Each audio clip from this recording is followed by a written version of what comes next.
Hey, Eli, What? we all know Albert Einstein was a genius. Yeah. Have you heard of him? Yeah. But I heard his brother Frank was a monster. Good one.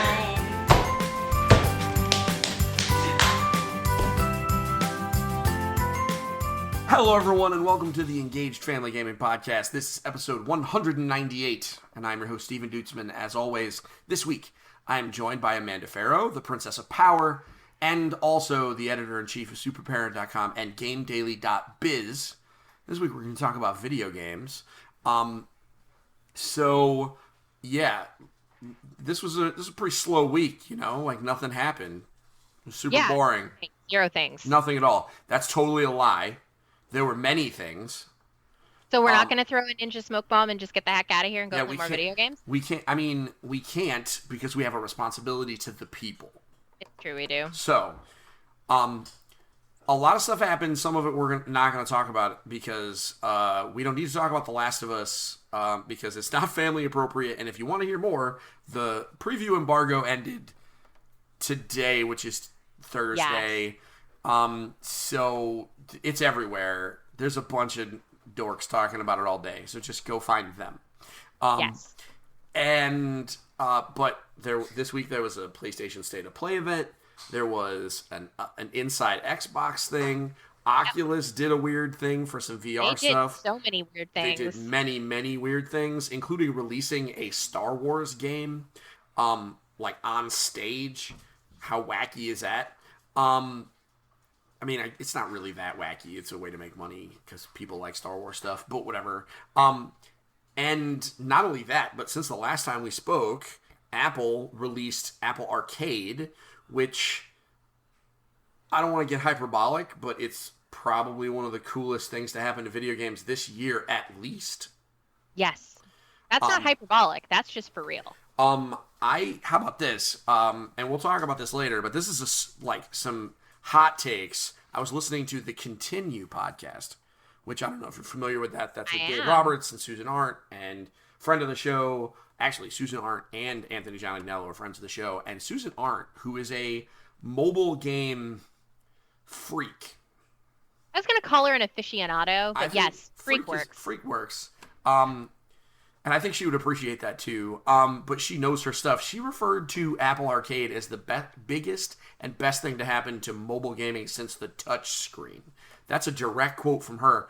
I don't think she's wrong. She's not. And she also, I wouldn't say she was wrong even if she was, because it's not my place, but she's damn right in this case. And we're going to talk a lot about the value of that later. But before we do, we're going to go around the horn because you and I have been sampling a smorgasbord of mobile games because we get a free month of Apple Arcade just like everybody else. And what are we going to do other than use it? You're not wrong. I'm not just going to sit there. So we went through before we recorded the episode and talked about some of the games that we have played and enjoyed. Amanda, why don't you start? Okay. And we're just going to jump right into this, folks, because we got a lot of games to talk about today. We have so many games to talk about. Okay, so the first game that I want to talk about is Where Cards Fall. Okay. So Where Cards Fall is developed by this rad little crew over in California, and they have been working on this game for 9 years. What? That is how long they've been working on this game. It was picked up by a publisher in Canada, the same folks that made Alto's Adventure and Alto's Odyssey, if you are familiar with those premium mobile games. Those are amazing mobile They're games. exceptional games. They're exceptional games. Where Cards Fall is an equally exceptional game. So it is a game all about just what it sounds like. You are building and collapsing like card towers, essentially. And you are trying to guide this young person through this journey of discovery, of reflection, and of coming to terms with their past. Okay.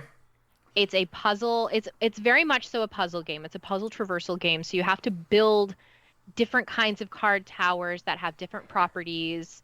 that allow your person to get from one part of the environment to the other. Okay. And you do that by, it's all gestural. So it's not a game that you can use a controller with.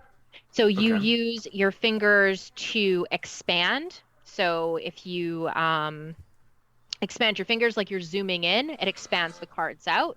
You have an incredible amount of granularity where Okay. you can make it as big as you want or almost as small as you would want it to be within reason. As long as it fills the space, that's what matters. So I'm looking at the trailer on Apple Arcade as I download it. it's unbelievable. It is my favorite Apple Arcade game. I saw it during the preview event a couple of weeks ago, and I absolutely adored it. I fell in love with the concept. I absolutely love the developers. They're so kind. And the game is beautiful. It's beautiful. It's fun to play. It looks gorgeous, not just from a graphics perspective, but from a tactile perspective. When you spread those cards out and you spread your fingers, like it feels good. Everything clicks, everything moves the way it's supposed to. You drag the cards around. The animation's really beautiful, and it looks just like a deck of cards ought to. So that is my favorite game on Apple Arcade right now. And since Apple Arcade, you get a free month. It's true. It's free right now. It's free right now. I'm still gonna pay for it, but it's free right now. Yeah? Oh, I mean, I can't imagine not having an Apple Arcade subscription. Okay, so that's where cards fall. I don't even have a price for you. Because it doesn't have one. It won't have one. It's Exactly.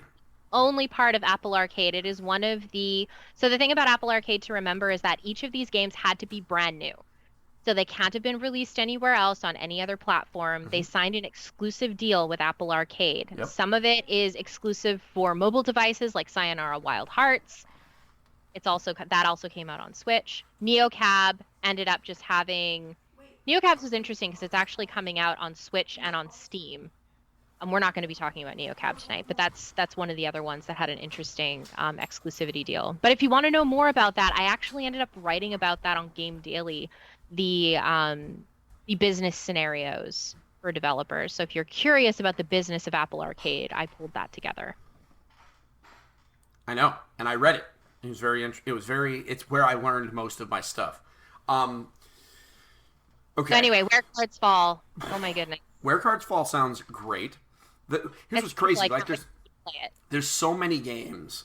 There's 100 games on there. Yeah, and didn't they even add a couple more already? They might have. Maybe?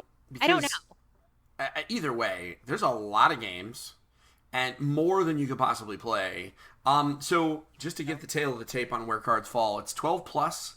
I'm guessing that's because I know on mobile age ratings involve. Is it content? It's because it gets a little bit sad, Okay. and I think that the end of it might have some content warnings. I'm not there yet, but I have heard tell. Okay, well, it's T for teen-ish. So It's T for preteen. T for preteen. So and it's got the feels. So it is a puzzle game. And it is single player only, which I would expect most of these games would be, but you never know. Things are going to change. I want to talk about Overland. Oh, talk about Overland. So, Finji. Overland is from Finji. Finji is a publisher that is, many people will know them from Night in the Woods, and they've done a bunch of other stuff too. We're all going to know them from Tunic. Which Yes, our I'm tiny guessing, fox friend. that's next year, right? It doesn't have a date, but it's next year. Like, we just know. Fingers crossed. I mean, if it's not next year, we ride it. We ride it. We have to because we need Tunic. Because we do need Tunic. And so Finji does smaller games, and they all have all of them have really interesting and cool art styles. The thing about Overland is a turn-based strategy game. Picture this: it's like the Oregon Trail, where where it is an alien apocalypse. But not in like a super dark way. Like, it's happening and like it's dark, but it's not like gruesome. And the aliens are alien-like as opposed to zombie-like, which I think is very critical. And the idea is you're trying to get from the East Coast to the West Coast. That's it. It's like The Road in that way, you know? Less but like way less depressing because the road is like soul-suckingly depressing. This is like, And it's brutal. huh? Oh, and Brutally violent. yeah, and it's brutal. This one, not so much. Basically, you are Tense. moving. Yeah, tense is definitely it because every step you take matters. You don't have you have a limited number of steps that you can take. Every spot on the map is like a 3D grid that you can move around, and maybe you find the game is over when you run out of gas and you can't go anywhere. So you're going to search for gas. You might find survivors. You might find another car. You might find traps or hazards. And the idea is you're going to lose. It's like, it's like Oregon Trail, right? But, and the map is always random. Random's probably not the right word. Procedurally generated. It's procedurally generated, yeah. And man, is it fun. Like, it's just a neat, it's a very cool bite-sized experience. This is coming out on a bunch of other stuff too. So if you want to play it on PC, it's on itch, and it's going to be on Steam. But this is one where, at least it was when they told me, this may have changed everything. I don't know. But it's perfect for mobile, so I really don't have an issue with it. The touch controls work great. The art style is very minimal. And also, you can have a dog in your party. And who doesn't like having a doggo in their party? It's true. I don't know if you can pet the dog, though. I haven't tried. I'm going to be real. I don't think there's enough time to pet the dog. That's the deal. It's true. There's very little time to do anything. I think it's safe to assume that you pet the dog while you are in the station wagon in between cities. That's my canon, is you pet the dog when you're That's good headcanon. I support this. But, this is one of those games, if you haven't... give it a shot. It is a strategy game. It is not easy. No. However, it's not inappropriate. It's rated 9+. So this is one of those like E10 plus games equivalent. Because it's cartoony stuff. They're cartoony aliens. There's no blood. And the big challenge here is that it is difficult. However, it is not as difficult as Oregon Trail, and we would put our kids in front of that any day. So give it a shot. Oregon Trail, real hard. Dysentery. Exactly. So that's same. Overland. Dysentery. This is a great way to get a hold of that game because it's free. So that's Overland. What do you got next? That is Overland. Okay, what else do we want to talk about next? What have I got for you? The next one you told me about was Sneaky Sasquatch. Oh, let me talk about Sneaky Sasquatch. Okay. This was another really, really, really fun game that I ended up playing originally at the preview event that I went to. Sneaky Sasquatch is kind of like Untitled Goose Game, except that you're a Sasquatch. And you're harassing the park ranger. That sounds great. It's awesome. It's Untitled Goose Game, but Sasquatches.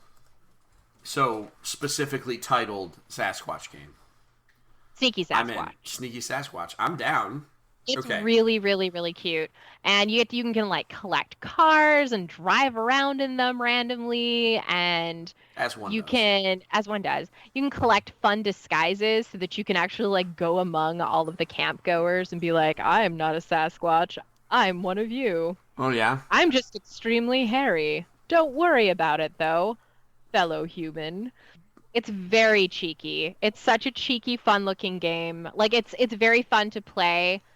And it's extremely accessible, so you can pick it up and put it down really easily. You can just pick it up and be like, I kind of want to play a couple minutes of Sneaky Sasquatch. I'm going to go hang out with my fox friend who's going to send me on mischief runs. And then I'm going to go do a little mischief. I mean, it's a fox, right? I mean, fox friends often want mischief. That's what they do. Agreed. Right? So yeah, it is Untitled Goose Game, but Sasquatches. Great. That sounds awesome. Here's what I would really love. I would love it if like Sneaky Sasquatch blows up, and Untitled Goose Game has already blown up. It blew up before it happened. I really hope that are just jerks. No one suspects a Sasquatch. I mean, okay. I would absolutely suspect a Sasquatch. Probably try and eat first, though. Yeah, I mean, exactly. Like, I would suspect a Sasquatch because, like, yeah, I mean, they're monsters. With that said, geese are more monsters. I mean, I know you have a lot of experience being from Canada. Yes. I'm sure Canadian geese, they do not say sorry. Never. Never. And they are ornery, horrible, horrible, Yeah. horrible animals. Yeah. So I get it. And so I hope that this turns into like a whole like mischief genre. Like I would love to just play stupid mischief games like all over the place. It just sounds fun. I'm all for stupid So that's mischief. Sneaky Sasquatch. The art is so cool. It's so cute. It's very wholesome. And again, that's one of the things that I really dig about Apple Arcade. Just like the collection is like the breadth of the games that are on there. Because there's just so many different things. But like, even And they're like, weird. yeah, They are weird. We'll talk about this a little bit more when we get to the topic, but they are weird. And I Yeah. love weird. you do. I thought you were pretty like all in on the mainstream stuff. I never mind. I wasn't. I would. That was a joke. That was a joke. That was a joke. At least I didn't call you basic. That would have been rude. I wouldn't have done that. It would have been rude because we all know that the most basic of people is Mike. Because he loves pumpkin spice lattes. I mean, I don't even know what that really tastes like. But I don't have a sense of smell, so everything's weird to me. That's different then. Okay. So that's Sneaky Sasquatch. I'm gonna talk about What the Golf. Yes. Okay. Tell me everything about What the Golf because Okay. I haven't played it yet. Okay, What the Golf is the most. I would argue it is the most Steve game that we are talking about today. Because it's stupid. Because it's stupid. Okay, so you know, and I know that I like really stupid crap, and this game was originally just supposed to be kind of like a putt-putt mini golf stupidity, right? Like it was just meant to be like a simple putt-putt mini golf kind of thing. And there was a bug where like it accidentally made like a billion toasters show up or something, or like, you know, like a chair. And then they were like, what if we made this the whole game? And so What the Golf was born. So the idea is you are playing golf. The golf piece's function is exactly what you imagine. You pull back, depending on how far you pull back on the screen, that's how hard you whack the object that you are trying to get into the hole. The key is, whereas in most cases, yes, we are both writers. My use of the word object was deliberate. Perfect. That's perfect. In most golf games, you are going to hit a roughly or vaguely spherical object into a hole. Sometimes Yes. it's a little different if they want to get fancy. In What the Golf, it is always different. In some cases, it is a car. In some cases, it is an office chair. In some cases, it could very well be a person. This is the Stevest game I've ever It really heard. is. And so, in one case, it is a bowling ball, so it is in fact spherical, but like you're doing stuff. So, so that is What the Golf in a nutshell. I have not finished this game. I've played probably like an hour of it. There's a lot to it. There's a bunch of random courses. There's a bunch of stuff to do. This is the perfect like time waster, like because it's not complicated. I like time-wasting games. This is just, it's a perfect little mobile game. You throw it on your phone. Every once in a while, you just kind of take it out. You don't have to invest a lot of energy into it. Because again, everyone who plays games knows how to play golf. Like, I think that's one of those, like, universal things. Like, True.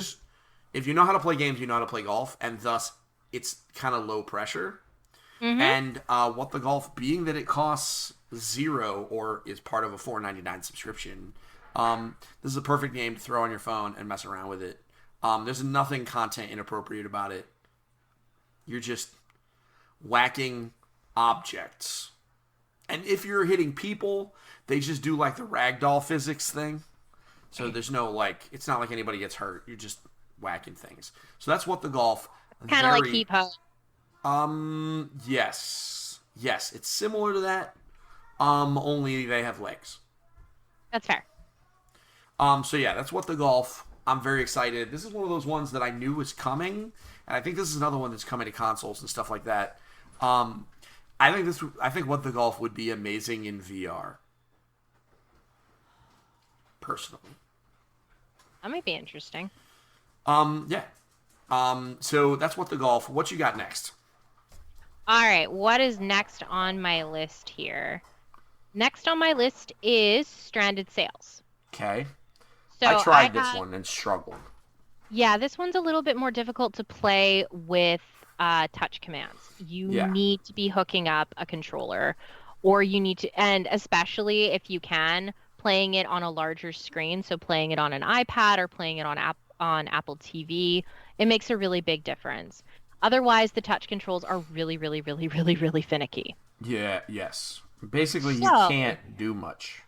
No, it's hard. It's really, really hard to play this game on an iPhone with touch controls. If you hook it up to an iPad and hook up, or even like maybe the touch controls on iPad are better. But anyway, so I like Stranded Sails because I like that it is incorporating a bunch of my favorite styles of games into one game. So it's very like Dragon Quest Builders meets Harvest Moon meets what was that? It meet Terraria because it's kind of Terraria-ish. Okay.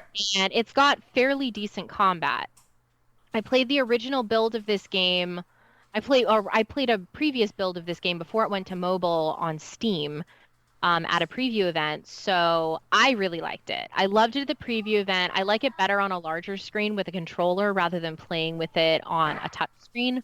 So I think that is where the sauce is. Otherwise, it's going to really frustrate you to play this game on a smaller screen with anything other than a controller, because the touch commands just don't work very well on it, because it's just such as like the real estate. It's a small screen, yeah.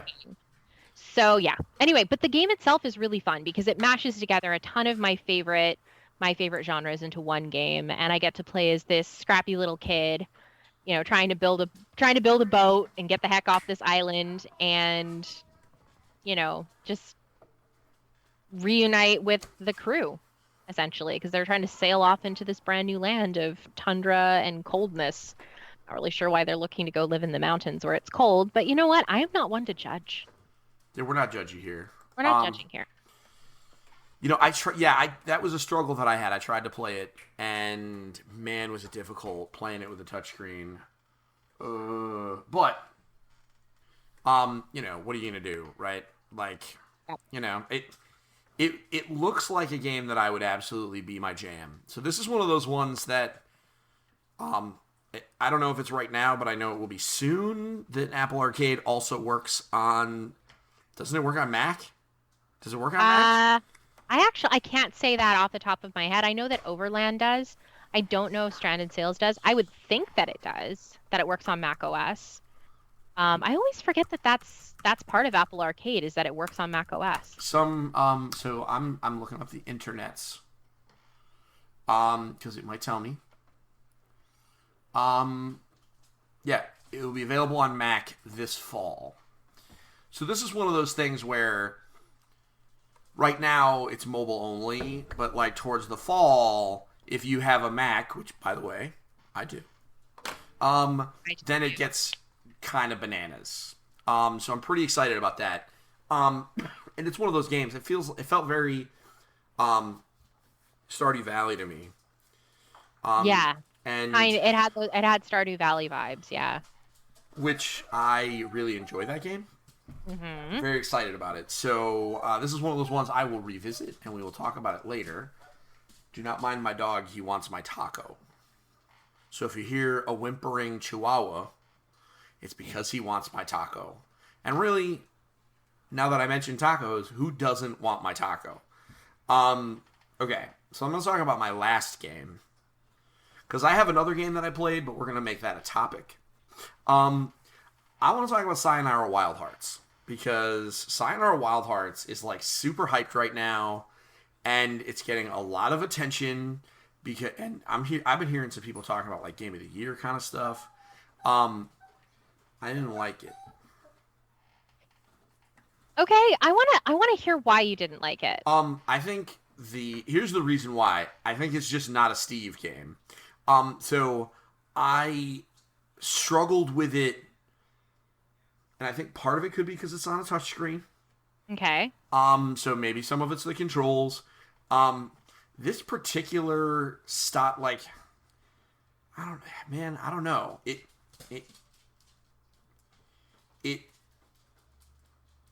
okay. I don't want to say it's bad because I know it's not. Right? It's not a bad game. Yes. So I have to be careful. Ultimately, I did not like it.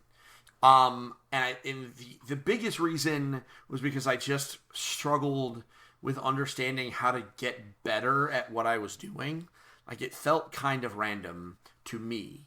Now maybe it's because I didn't spend enough time with it, and also maybe I'm just bad at it with a touch control. So I will try it again. I'm not gonna bar it from my house or anything. That's fair. It's one of those things where I also didn't really buy into the aesthetic. Okay. It just doesn't look. It did not grab me the way it's kind of grabbing everybody else. Okay. It looks neat, but Sure.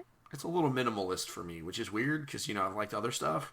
I don't know. I think it just missed me narrowly to the right in a bunch of different ways that when all of them kind of add up, feels like disliked by 1,000 cuts. Does that make sense? Yeah, kind of. Yeah. I mean, I am... So, you liked it. Yes. So, why don't you sell me on it? Because maybe I just need to be sold on it, because maybe I just don't get it. I don't know if I can sell you on it though. I'm not really the salesy type when it comes to. I can be a hype machine about it, I guess. Be a hype machine about it. I've played about an hour of the game. I love it because it's a rhythm game. And I love the music. It's very much my kind of music. It's very poppy, it's very upbeat. I adore the aesthetic. And I really, really enjoy that it is ferociously feminine, I suppose. And maybe that's part of what speaks to me is that it's just unabashedly neon pop and it just doesn't care. It doesn't. That is definitely true. It definitely it gives just doesn't care. Not a single care in the world. Not a single care. It's challenging. That's the other thing I really like about it is that it's actually a challenging rhythm game. I usually find rhythm games too easy for me because I don't have any problem picking up on things like when I played Rock Band and stuff like that. Rock Band was almost too easy for me. Same with Guitar Hero, because I don't struggle with those kinds of games. But I struggled with Sayonara Wild Hearts because there are so many different ways that you can move in the game. The verticality is very interesting, especially when you're flying or you're moving through the air on a motorbike or you are fighting with the trio or with whatever, because that's an early boss. That's not really any spoilers. But I really do feel like this game has chops and there's this underlying story to it and it's actually voiced. The narrator is Queen Latifah, which is super cool. Okay, I was pretty psyched about that. Yeah, it was cool. So the narrator, so the narrator at the beginning is Queen Latifah, and they're talking about how this heroine was born from her own broken heart, and that the forces of the universe were conspiring to sow chaos, and she is harmony and she is love, and she was born from her own broken heart as a hero. And I'm like, I love that. Picking up the pieces of your own broken heart to become this hero, to transcend your pain in order to be stronger than ever, and saving the world through music and through well-timed violence. It's because it's not real violence or anything like that. The stakes are fairly low. There's no blood or anything like that. It's highly stylized. So it's my kind of game. It's extremely indie, and I really appreciate it for what it is. All right. I'm going to give it another try. And if you still don't like it, that's okay. There's nothing wrong with not liking whatever's the hotness. That is a-okay. There are plenty of games out there that I didn't like. I didn't like, oh my goodness, there was a game not long ago that everyone was talking about that I just couldn't get into. A lot of AAA games just in general I can't get into, so don't worry about it. I'm Don't beat yourself up. Worried is not the correct term. Heart-stopping panic. No, I'm just kidding. Not that either. No, it's, the thing is, I like to think that I have an open mind game-wise. Of course, yeah. And so when I come across a game that lots of people like and I really struggle with, it catches me off guard because I'm usually good at finding something good about everything. Yeah, I hear you. But I'm gonna give it another try. You have sold me on not deleting it from my iPhone. Okay. Maybe this is another good one for you to play on a bigger screen if you can. It could very well be. And so guess what will happen in the fall? I'll probably play a lot of these games. And maybe it could be an issue, or maybe I just need to enjoy this one like through my kids, because that's something that I've really kind of like. My oldest son has been playing Undertale, and he finished it, and I've been enjoying that like through him because it's definitely not my kind of game, even though it's because it's just so weird. Yeah, it's 100% not my. Because it's not dumb, it's weird. True. So my oldest, I mean, he's like right in that thing. And when they announced one of the characters for Smash, like he has a costume in Smash, he was like, all right, now I got to do it. So he went and did it. And I've been enjoying it through him because it's definitely not my thing. So maybe that's it. Maybe like my daughter will get into Sayonara Wild Hearts or something. And because she's been getting into all sorts of stuff recently. I would love to hear all about what Maggie thinks about Sayonara Wild Hearts. We'll find out. She's a Minecraft master right now. I would like her to teach me how to be a Minecraft master. Sure. She made a gold house because that's what her nana would want, and put llamas in it. Lots of llamas. She's very excited for them to give her bees, so she can put. That's bees amazing. In it. Yeah. Stop it. Team Maggie for life. Team Maggie. She's pretty good. She's pretty cute. So, last game, you told me that you played a game called Jennie LeClue. Yes. What's this all about? So, my very last game that I want to talk about is Jennie LeClue. I haven't played a ton of Jennie LeClue yet. I started playing it last night. What I love about Jennie LeClue so far is it feels very much so like Nancy Drew. Okay. So, you are playing as this fictional character, Jennie LeClue, as she is going through what might be her final story, because her author, who is essentially narrating the whole thing and writing the whole thing, has been told that he needs to spice Jennie LeClue up for Jennie LeClue number 39 or number 38 or something like that. Okay. And if he doesn't do it, then that's the end of the series, and he's got to kill some people off and stuff like that. So Jennie LeClue, just for full disclosure, I want to make sure that I've got the rating correct. Let me just go grab it. Sure. Because this is one of those games where it is deceptively, it looks like the kind of game that would be okay for kids to play, but I'm concerned that it quietly snuck up there. Yeah, I'm a little concerned. Okay, take a look. Jennie LeClue. All right, Jennie LeClue is for 12 plus. Okay. So it's like Where Cards Fall. So T. It's a rated T. It's rated T. And that's okay.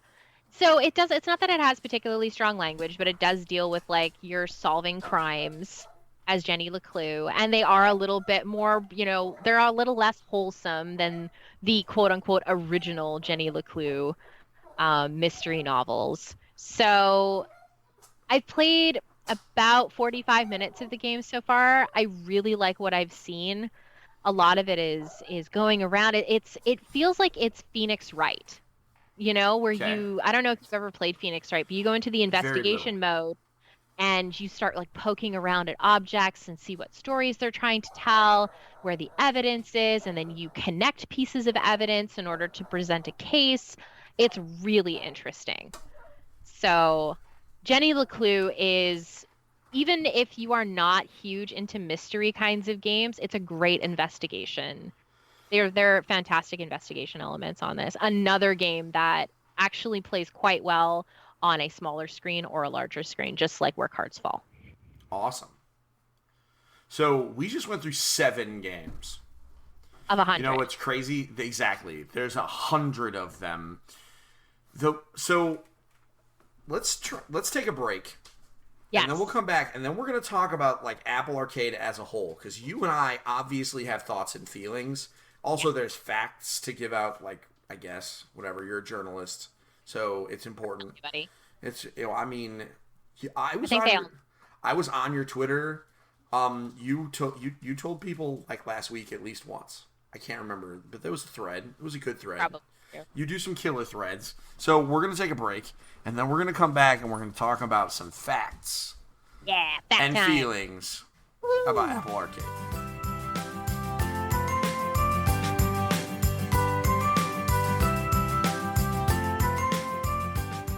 Hi everyone, this is Steven Dutzman. I'm the host of this podcast. Engaged Family Gaming is supported on Patreon. So, if you like what we do and have $1 to spare, head on over to patreon.com/engagedfamilygaming and pledge. Every dollar helps.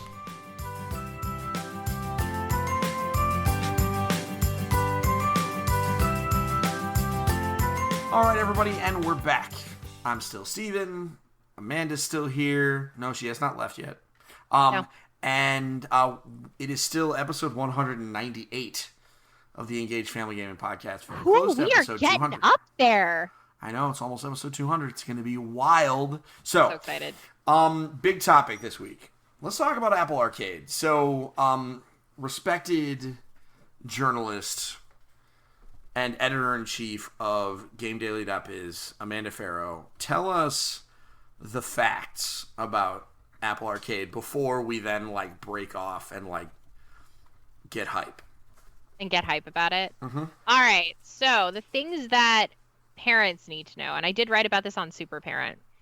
Things that parents need to know about this is that there are no in-app purchases or microtransactions in any of these games. So what you see is what you get. You will also get access to all future content updates for any of these games included in your Apple Arcade subscription. The Apple Arcade subscription is $4.99 a month. You are able to purchase it for 6 family members to share.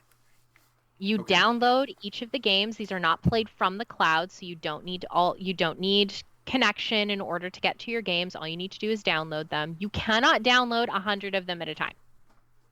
It will take up way too much space on your iPad or your phone or whatever. Yeah. It's just a lot. Ain't nobody got that kind of phone. I mean, I guess maybe you do.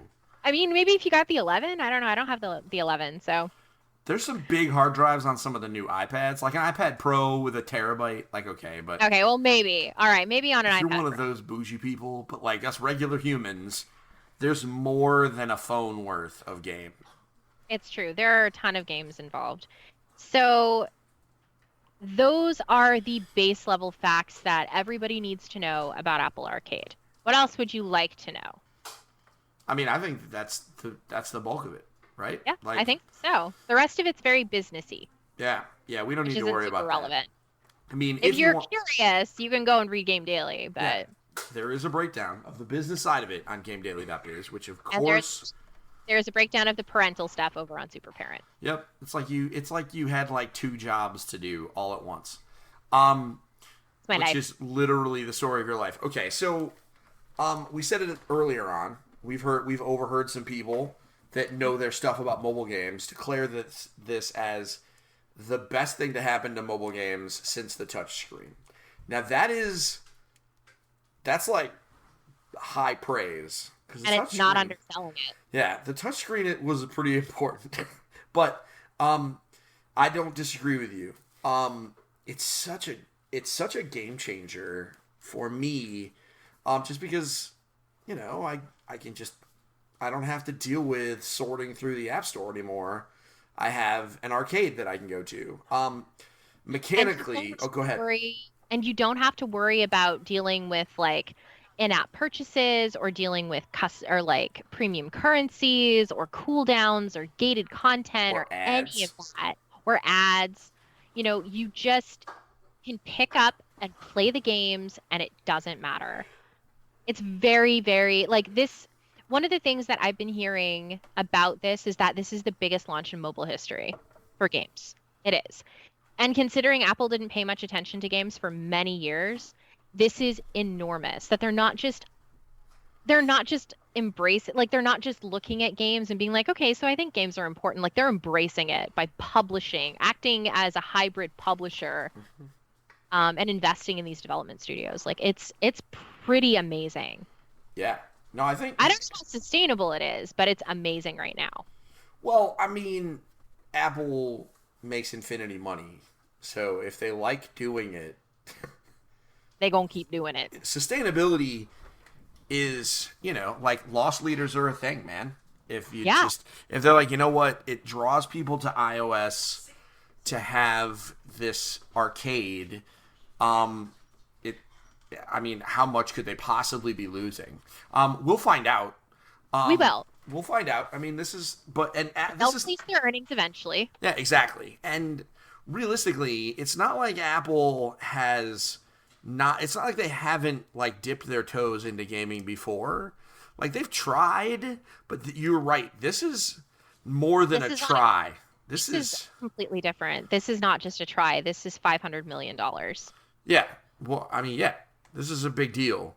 I think so mechanically speaking, the one thing that I think is not really talked about when we talk about like how important it is, how big of a deal it is that it actually is a fundamental change in the way the App Store works on iOS. Because now there is another tab that is arcade. Yeah. And that's a big deal. I mean, they change the way the App Store works all the time. I saw you making a face like, what are you talking about, Steve? No, not at all. But the like before, right? You had there was the app of the day, and paid apps, free apps.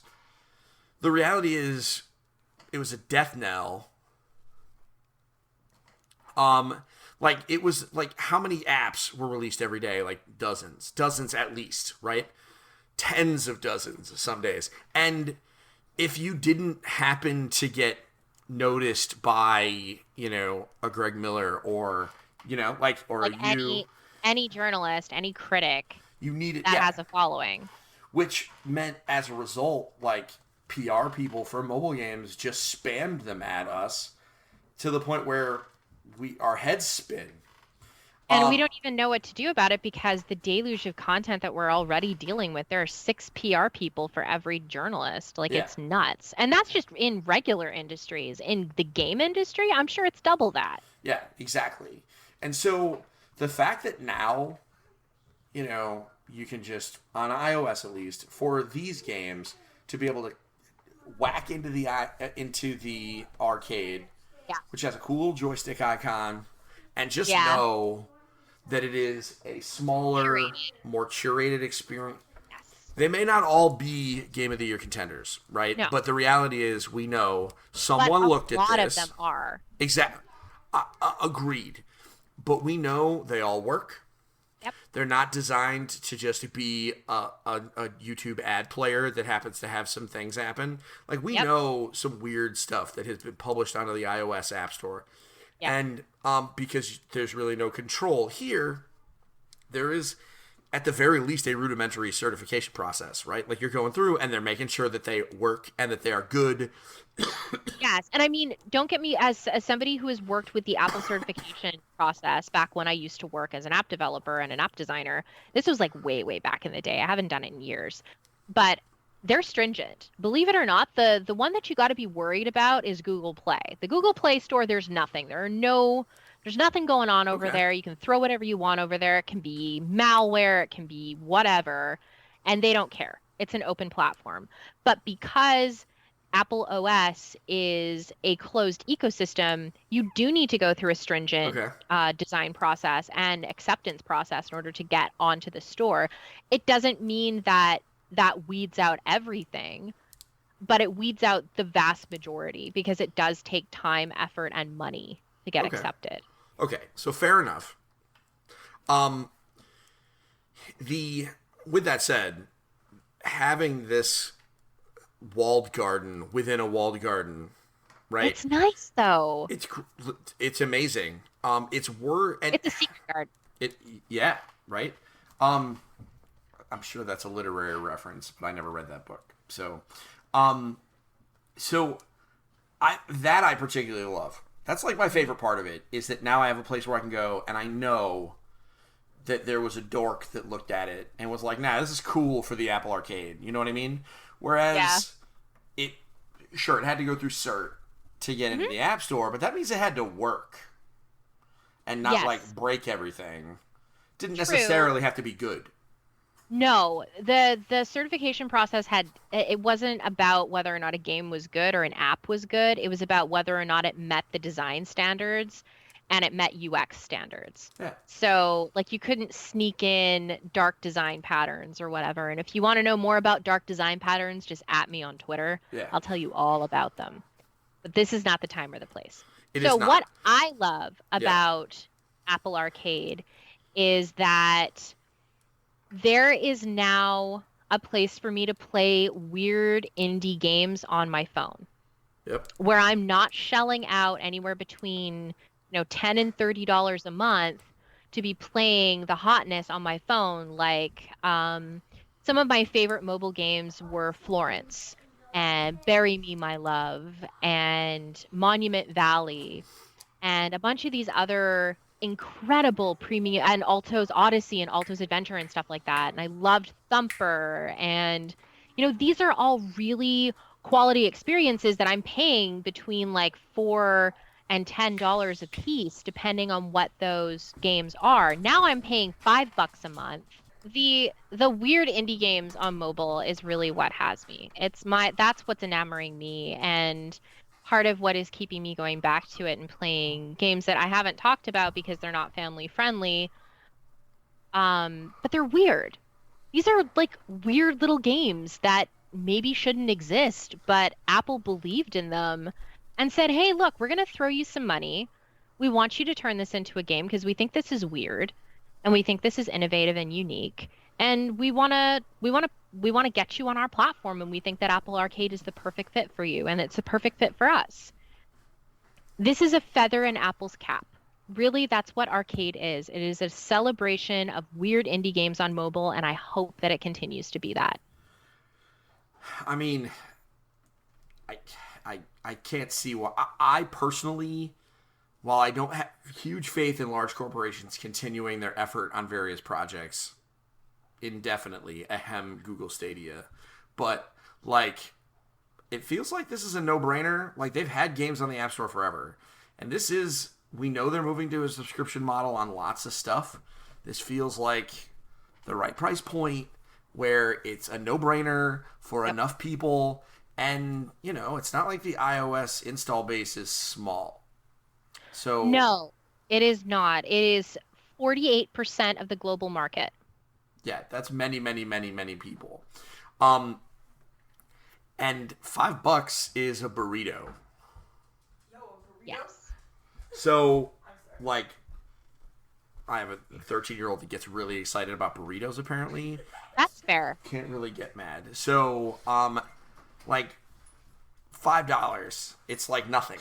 And exactly. Having, carte blanche access to it's just so good. Here's another thing that I really like about it. The no ads. Yes. So I have on more than one occasion found a game because I got like an ad for it on Facebook or on Instagram or whatever, and I have downloaded it. And the game itself was like rudimentary and simple, and it was like cool, like just a stupid time waster, right? Like a free game.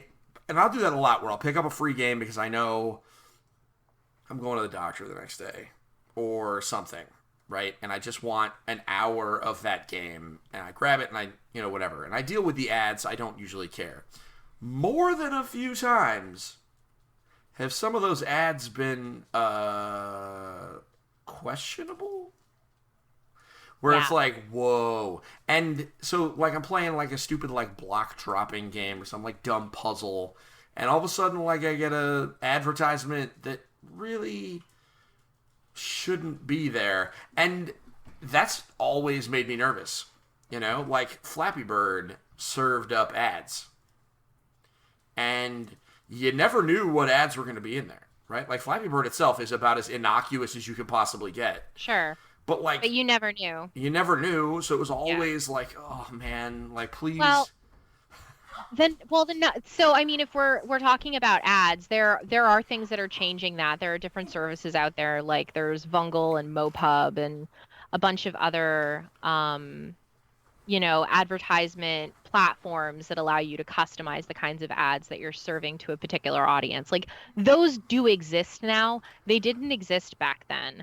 And not everybody is aware of them and not everybody is using them, which I think is a travesty. If you're not using a third-party ad monetization platform, you're leaving money on the table, and B, you're doing a disservice to your audience. So I don't disagree. You are right. You are right. But sorry to make it businessy. No, listen, that's fair. And I should learn more about those because I should probably write more about those, to be honest. That's fair. But I should probably learn about them and use them, maybe. But like, okay, so that's a big piece for me. Knowing that, listen, any of the games that are in this ecosystem, no ads, no hot garbage, right? Like, that for me is a game changer, and it's worth $5 to be able to say, you know what, go on into the App Store, check out these games, and, show me what you find. Because, there's a few things that are questionable. But, like, go into the family category. Anything in there, kid, just download it. And know that I'm not going to have to worry about, like, random garbage. That level of comfort is so good to me. And the same thing, my kids are remarkably disciplined with regards to spending virtual currency. And I think that's just because they're around me and, we're very sensitive to, like, we haven't had the Smurf berries incident. You know what I mean? No, we haven't either. Also, everything is incredibly locked down on every device in the house. So we are locked down, but not probably as much as we should. And part of that is because your kids so are far, older though. Yeah, exactly. But even when they were younger, like it was never a temptation because they knew that we would do it. It's a culture and education thing. Yeah. And I'm comfortable with it. What's interesting about that is, so, talking about like microtransactions, so these games don't have them. Like there is a, what's the game? I'm bringing it up right now. There's a city building game that's on there. And one of my favorite genres is city builders. I love city building games on mobile. I put like city builders, town builders. I spent so much money on the Avengers, or not money, but time on the Avengers Academy game. Like building up my Avengers Academy and training up my teenage superheroes. Vision in a sweater vest. Magnifique. So, but they have this game called Outlanders, not to be confused with Overland, which is a challenge-based strategy game.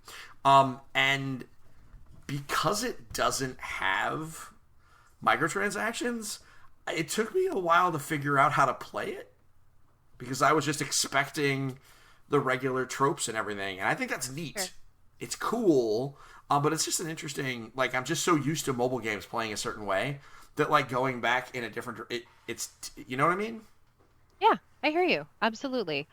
I think that I play, for the most part, I personally don't tend to play a lot of free-to-play games on my phone. I play a lot of premium games. So this service was just tailor-made for me because it just gives me more of what I want for less money per month. And I'm happy to pay it, more importantly. So, yes, that's Apple Arcade. I mean, obviously, you and I could talk about Apple Arcade until we could. Cows come and I suspect... how about let's make this a deal. Every video game episode, let's agree to talk about at least one Apple Arcade game. We'll call it the Apple Arcade Game of the Week. More weird indie games. Yes, exactly. All right, so enough about Apple Arcade. Let's jump to the next topic. This will be relatively brief. This is one of the games that I played this week. I played a bunch of Super Mario Kart Tour. you walk me through this, my friend, because I have not played any of it. Well, you have definitely played the Mario Karts. Too busy playing Jennie LeClue. You've been playing wacky indie games. I Meanwhile, have been. I've been playing mobile bastardizations of AAA Nintendo games. Now, Super Mario Kart Tour is literally Mario Kart on mobile. That's it. It's not much more fancy than that. But, and there's a big but on this one. It's a free-to-play mobile game. And Nintendo is not doing this just to have fun. This is not a part of Apple Arcade, meaning it has microtransactions. Specifically, it's got gacha-style microtransactions. One of the biggest things that you do is there's a warp pipe that you can pull down on, and it shoots loot boxes into the sky. Because that's loot boxes. I mean, Right, it's got the gotcha mechanics. yeah, it's got gacha stuff. For those of you that don't know what gacha is they're loot boxes. There's a whole story about what they were, and it's from Japan. And in mobile, it's how it has been for years. Yeah. It wasn't until like Electronic Arts learned about it and kind of ruined it for everybody. that, which really is cynical, but not super far from the truth. Because mobile was just chilling with their loot boxes for years, and nobody gave a crap. And then all of a sudden, they put too many in a Star Wars game, and everybody loses their mind. Rightfully so. So, basically the idea is you start with a racer. I got Toadette. That was my starter. Which is fine. I don't mind Toadette. She's cool. And they have different powers, and, the different racers have different powers, and you have different vehicles, and, just like in Mario Kart. The difference is unlocking any of them requires spending in-game currency to fire off the cannon thing. That's the challenging part of it. One thing I will say is it doesn't have like an energy mechanic or anything like that. You can just keep playing. So if you really like, yes. So it's not gated. It's not gated. Not that I can see That's so far. fascinating. And usually you can see the gate. Yeah. Now there's limited challenges. Like the way that the challenges work is they're timed in real world weeks. Like right now we're in New York, and then we're going to go to France, and we're going to do all sorts of stuff. And so the levels are based, like right now it's New York, so you're New Donk City. And there are challenges to complete. If you finish all the challenges, you unlock a racer. Like this is definitely an appointment game, but if you just want to race some cars, you can do it. You're high score chasing, you're earning experience, leveling up your racers and your cars, etc., which I'm presuming unlock boosts. It's fine in that regard, right? Like it's unavoidable. Like it has microtransactions, but it's actually kind of fun if you just kind of ignore that stuff. The racing is you can play Mario Kart with one hand. It's you basically you accelerate automatically. It's like in Mario Kart 8 Deluxe with the acceleration assist on. So you always go. So all you are doing... Always be driving. Always be driving. ABD. As opposed to always be closing. Always be just closing. In case. Yeah, in case you want. In case anybody was wondering what that was. Yeah. Oh, yeah. I mean, always, in case you wanted to do the Glengarry Glen Ross thing, sure. Exactly. So which is an amazing movie, not family friendly. So the way that it works is you're always going forward, and you basically swipe the opposite of the direction that you want to turn. You're basically swiping where the butt of your car goes, and that determines where the front of your car goes. And you have power slides, just like in Mario Kart. And so it takes some getting used to, because, you're used to turning in the direction that you want to go. Right? So you want to turn right, you turn right, you turn the... Got it. But in this case, you're not. You actually swipe left. Yeah. So that you can go. So it takes it took me 5 minutes to get used to. Got it. My oldest son played. It took him like a race, and then he was like, "Oh, okay." Right. But That's kind of how I felt when I was playing Sayonara Wild Hearts. It took me a little while to figure out how the traversal worked. You've sold me. I'm gonna do it. I promise. I know you're not actually sassing me. I thought I'm really not. It's just what it reminded me of. I'm selling the bit. No, I'm actually really excited to try it again now that I have a little bit more context. But with this, it's fun. It costs $0 to try, and I think if you have kids that really like Mario Kart, or maybe that you like Mario Kart and you don't own a Switch, right? And this is just like there are plenty of people that your Sure. gaming is your phone. Maybe you're board game folks. You listen to this just for the mobile stuff every once in a while. If you don't own a Switch, but your kids really are interested in playing Mario Kart, this is a perfectly reasonable option. Now, one thing that is kind of new to me, is that this game actually has its own subscription. It does. It's a $4.99 subscription. Which is ironically the same price as Apple Arcade. So, like, if you put them side by side, it's not really a fair comparison. However, if you're all in on Super Mario Kart, it adds another mode and it adds additional challenges. It makes you gain more XP. It's basically like for lack of a better term, it's a pay to win mode. But yeah. it is unnecessary because, like, for example, the mode that's locked behind that subscription is 200cc, which is absurdly fast, and I don't really like it. So, I don't like going that fast. I like 150cc is about my limit. I like 100. That's where I like to race. Yeah. 50 is too easy. But 100 is where I go race with the kids. Yeah. 150 is if I want to challenge myself, but 200 it's way too fast. I honestly really love the technicality of racing at 50 cc's, but only against other players. Like playing against a computer 50cc, because in the game 50cc the AI is also crappy. Sure. But like playing against other players, you gotta be real careful because you're slow. Yeah. So it's neat. I think this is certainly worth a download. It's available on iOS and Android. It's free. So I recommend that everybody give it a shot, especially if you like Mario Kart. I'm gonna keep playing it. I'm not gonna subscribe I look to forward it. to you continuing to try to sell me on it. So Listen, all I got is that it's free.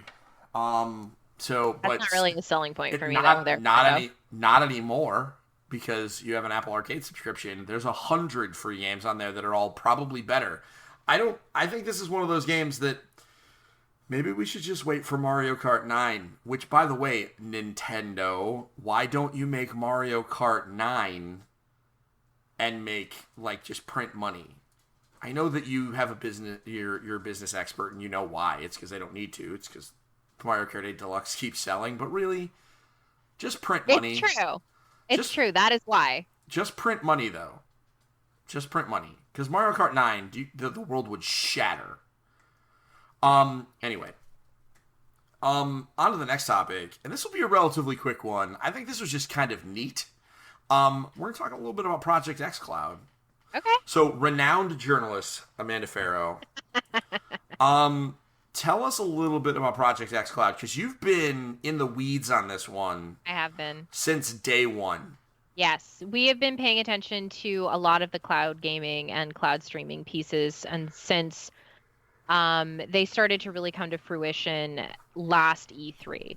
So that's when Project Xcloud was announced. That's when the early concepts for Google Stadia was announced. That's when we started to see EA Atlas, which is their cloud gaming and streaming, announced. That's last year is when I started to pick up Blade Shadow, which is this really fantastic streaming software and an actual little streaming box that you can pick up. So anyway, cloud gaming is big money. The cloud is big money in general. So Project Xcloud is Microsoft's foray. Yeah. Now, yesterday, was it yesterday? No, it was the day before yesterday. It was on the 24th. Microsoft announced at Inside Xbox that they would be opening up Project Xcloud for public beta testing on mobile. So what Project Xcloud is going to allow people to do is to stream from the cloud to their phones or to their computers. So you can play Xbox games literally wherever you are.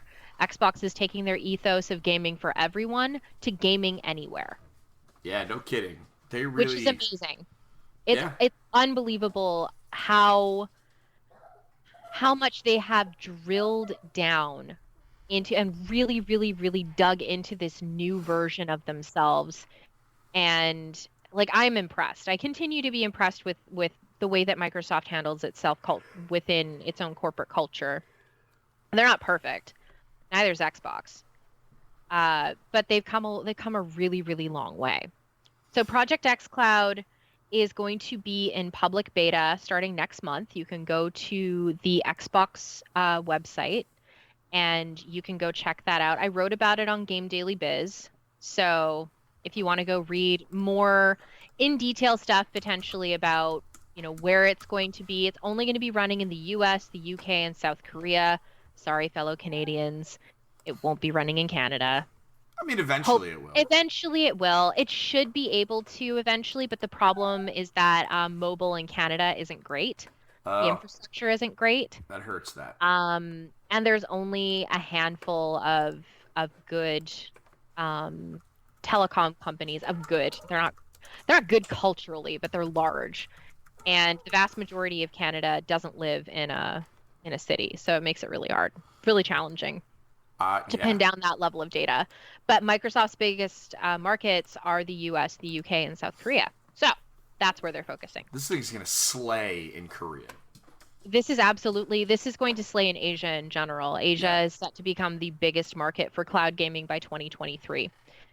I think it's set to hit like 2 billion users or something like that. It does not hurt that there are a good jillion people there. It's true. A good Absolutely. jillion. It's heavily populated. It's an emerging market. China's an established market, as is Korea. So, and then there, a number of other places as well, like India. Yeah. These are all established markets, and they are huge. They are absolutely enormous. So that's what xCloud is all about. Eventually, what it should allow you to do, they're not testing it currently, it should allow you to stream from your Xbox at home to your phone to your PC.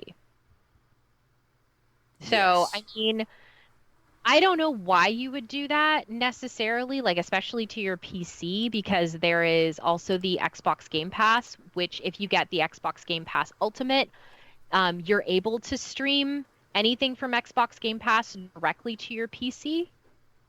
So, I mean, I guess if it's not an Xbox game in Game Pass, you should be able to stream it to your phone or to your PC. So I suppose I kind of get it. So anyway, long story short, Project Xcloud is going into technical beta. It should be really interesting to see what data comes out of this, and Microsoft's usually really good about sharing their findings along the way because they want to continue to elevate the industry, and they feel like, and their ethos has been, especially over the past couple of years, share more data, all boats rise. Yeah. So, that's Project Xcloud. I originally dismissed it. Admittedly, you and I look at these things in very different ways. I was looking at it from a utility perspective, and originally I dismissed it.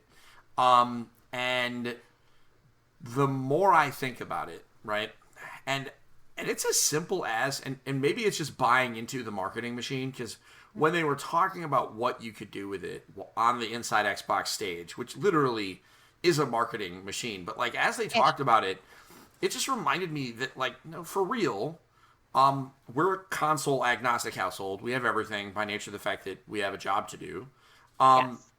So I can absolutely imagine that there are games that will be, that I would prefer to buy on Xbox because I could play them anywhere. Having that extra utility... It would certainly make up for, the exclusives that you can only get on PlayStation. And PlayStation Now doesn't really do the same things yet. Nope. So this isn't even... this is not comparable to anything else that's out there outside of Shadow.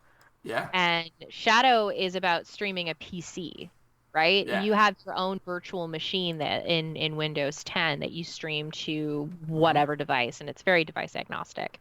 But it's not an Xbox. It's not for gaming necessarily. You can go and install your favorite launchers, but it's not for anything in particular. This is just for Xbox. Yeah, it's wild. It's wild. It's amazing. It's wild. I am super looking forward to seeing what it is. Unfortunately, I have an iPhone, so I don't get to participate in the beta.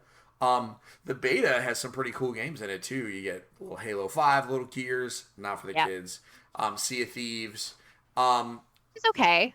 Sea of Thieves is fine. It's just Not not for good. me. It's just not for me. I think that's what that comes down to is I want to like Sea of Thieves, but it's just not a game for me.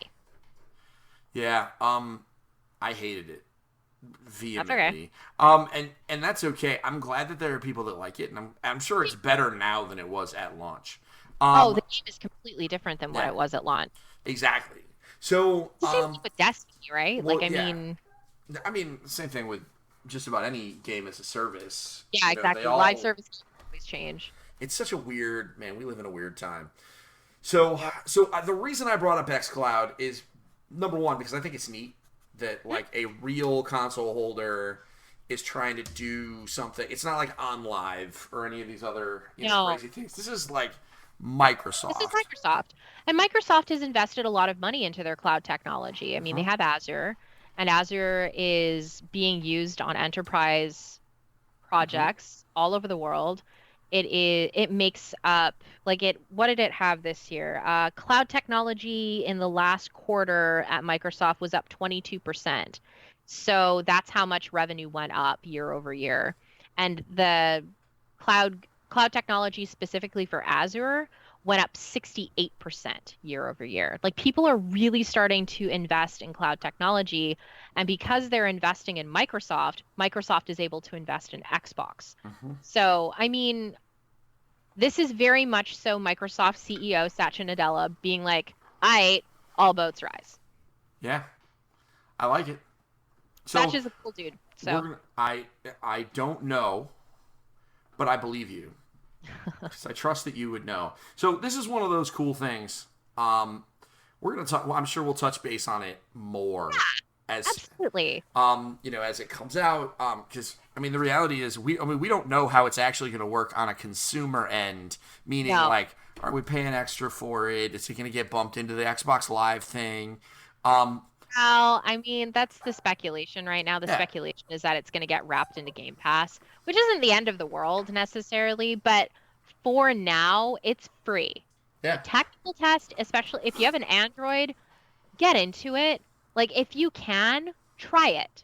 See what happens. If for nothing else, because it'll be an interesting thing to talk about. Yeah. Because it is neat tech, and I am super excited to learn more about how it all works. Yes.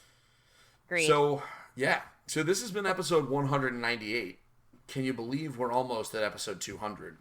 I did not. I mean, I knew this day would come. I did, because I believed in us.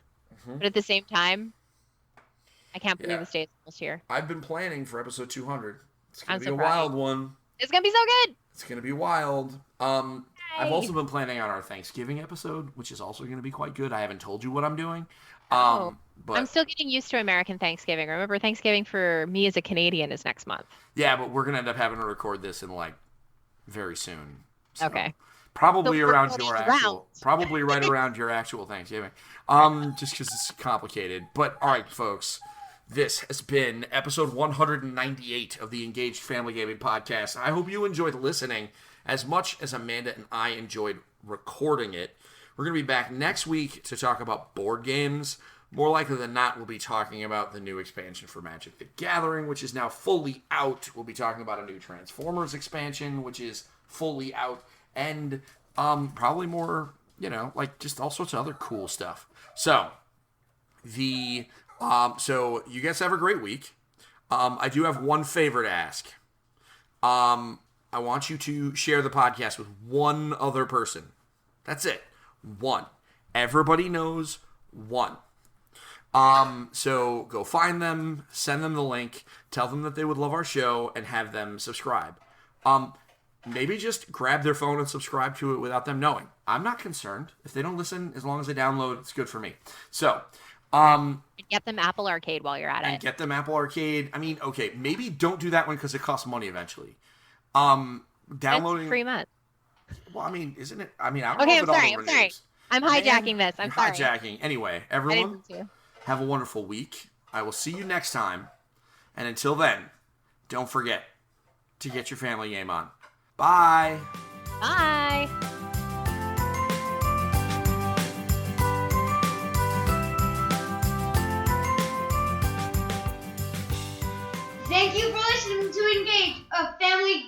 podcast. Thank you for listening. Tune in next week.